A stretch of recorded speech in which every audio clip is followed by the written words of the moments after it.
ગુલામે ગુલામ પંજતાન પાક દરગાહ સાબરી મસ્જિદ સેક્ટર 45 ચંદીગઢ દ્વારા સુરતના પૂરગ્રસ્ત વિસ્તારોમાં મોટી રાહત કામગીરી હાથ ધરવામાં આવી.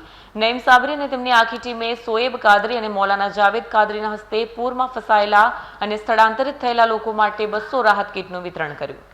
ગુલામે ગુલામ પંજતાન પાક દરગાહ સાબરી મસ્જિદ સેક્ટર 45 ચંદીગઢ દ્વારા આજે સુરતના પૂરગ્રસ્ત વિસ્તારોમાં મોટી રાહત કામગીરી હાથ ધરવામાં આવી.